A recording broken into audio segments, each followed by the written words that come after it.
Assalamualaikum warahmatullahi wabarakatuh.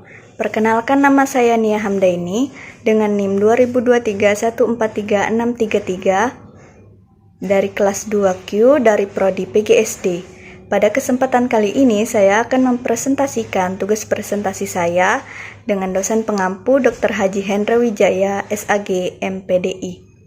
Baiklah, mari kita masuk ke materi pertama, yaitu mengidentifikasi tata urutan peraturan perundangan RI. Di Indonesia, tata urutan peraturan perundang-undangan diatur pada pasal 7 ayat 1 Undang-Undang Nomor 12 Tahun 2011. Pasal 7 ayat 1 berisi tentang jenis dan hierarki peraturan perundang-undangan. Urutannya sebagai berikut. 1. Undang-Undang Dasar 1945 merupakan perundang-undangan tertinggi. Selanjutnya adalah ketetapan Majelis Permusyawaratan Rakyat (TAP MPR) merupakan perundang-undangan yang ditetapkan melalui sidang MPR. Selanjutnya, undang-undang atau peraturan pemerintah pengganti undang-undang adalah perundang-undangan yang ditetapkan oleh DPR disertai dengan kesepakatan presiden. Selanjutnya peraturan pemerintah. Selanjutnya adalah peraturan presiden. Dan yang keenam adalah peraturan daerah provinsi. Dan yang terakhir adalah peraturan daerah kabupaten atau kota. Baik, selanjutnya adalah mendeskripsikan alasan terjadinya perubahan UUD 1945 setelah reformasi. Dikutip dari berbagai sumber, amandemen adalah istilah yang digunakan untuk secara resmi mengubah dokumen untuk perbaikan. Perubahan ini dapat berupa penambahan atau penghapusan catatan yang ada karena kesalahan atau inkonsistensi dengan persyaratan saat ini. Undang-Undang Dasar Negara Republik Indonesia tahun 1945 telah mengalami beberapa kali perubahan. Untuk setiap amandemen UUD 1945 ada beberapa alasan tergantung terjadinya amandemen tersebut. Amandemen pertama sering dilaksanakan dengan dalih membatasi masa jabatan presiden dalam kaitannya dengan kemampuan cabang eksekutif untuk mengatur dan meringankan aturan yang memberatkan cabang eksekutif. Amandemen kedua sering dilaksanakan dengan kedok menguatkan eksistensi pemerintah daerah dan menguatkan atau perluasan ruang lingkup hak asasi manusia.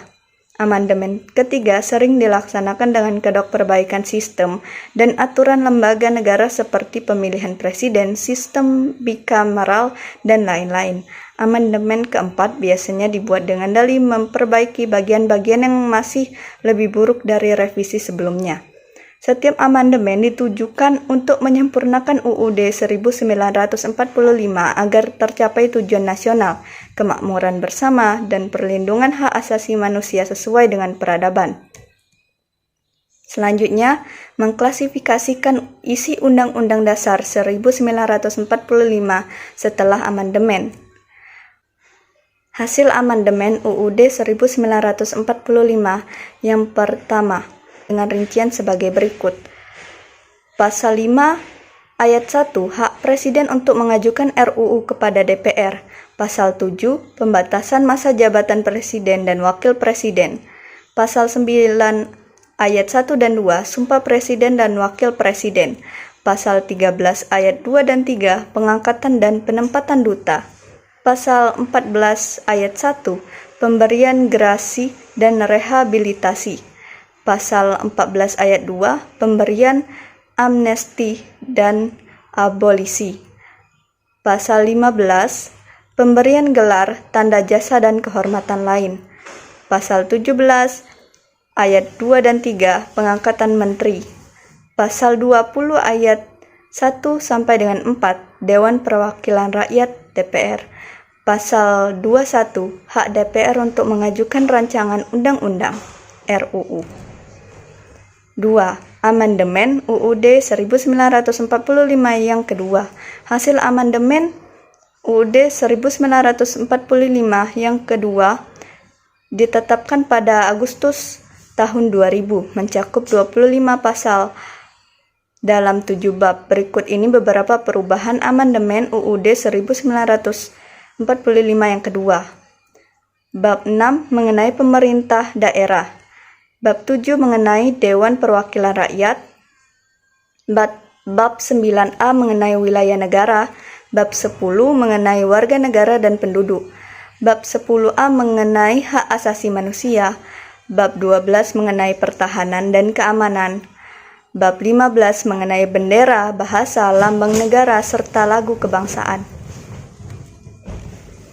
3. Amandemen UUD 1945 yang ketiga.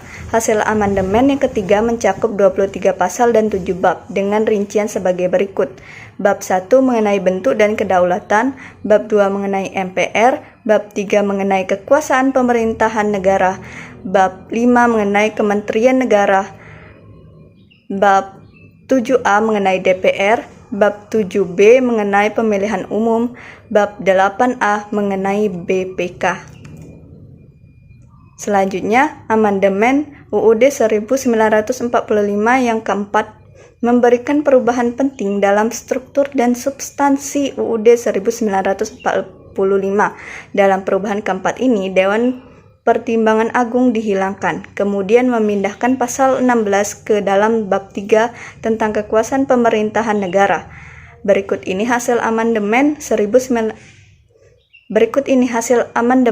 UUD 1945 yang keempat. Amandemen keempat disetujui pada 18 Agustus tahun 2000 selama rapat paripurna MPR RI ke-9. Bab 4